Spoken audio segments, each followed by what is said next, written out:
ये जो जंग आज दुनिया में दिखाई दे रही है, ये सिर्फ जियोपॉलिटिक्स की जंग नहीं है, ना ही तेल की जंग है, ना ही ताकत की जंग है। अगर गहराई से देखा जाए तो ये सिर्फ जमीन की जंग नहीं है, ये दरअसल ईमान की जंग है। आज धीरे धीरे ये हकीकत साफ होती जा रही है कि इस दुनिया का पूरा निजाम कुछ ताकतवर नेटवर्क और एलीट ताकतों के हाथ में है, जिसे कंट्रोल करता है बाल। और बाल चाहता है कि इंसानों का ईमान खत्म कर दिया जाए। इसी मकसद के लिए सदियों से कुछ सीक्रेट ग्रुप चलाए जा रहे थे, इल्यूमिनाटी और फ्रीमेसनरी। कहा जाता है कि उन्होंने दुनिया को 3 हिस्सों में बांट रखा है।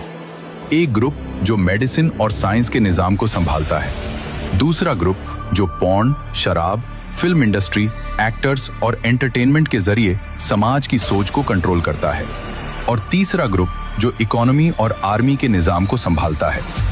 उनका मकसद सिर्फ एक है कि पूरी दुनिया उनके बनाए हुए सिस्टम के सामने झुक जाए।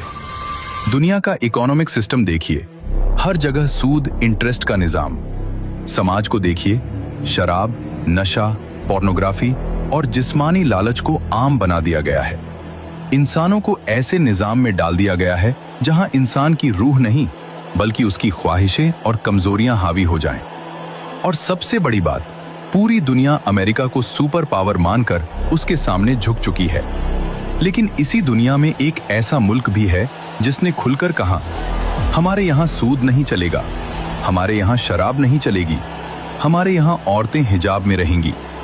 और यही बात इन ताकतों को मंजूर नहीं है, इसीलिए टकराव बढ़ता जा रहा है। आज की दुनिया में कई सैनिकों के हाथों पर अरबी में काफिर लिखा हुआ दिखाई देता है, और यह बात याद दिलाती है कि आखिरी दौर में दज्जाल के माथे पर भी काफिर लिखा होगा। यह सिर्फ एक लफ्ज नहीं है, यह एक निशानी है, एक प्रतीक है।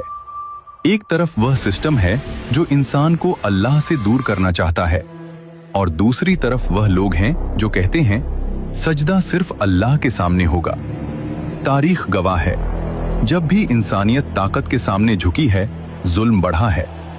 लेकिन जब भी कुछ लोग सच और ईमान के साथ खड़े हुए हैं, तो बड़ी बड़ी ताकतें भी ढह गई हैं। आज जो कुछ हो रहा है, शायद वह उसी बड़े संघर्ष का हिस्सा है। एक तरफ दुनिया का सिस्टम है और दूसरी तरफ ईमान। और आखिर में फैसला किसी ताकतवर मुल्क का नहीं होगा, आखिर में फैसला अल्लाह का होगा।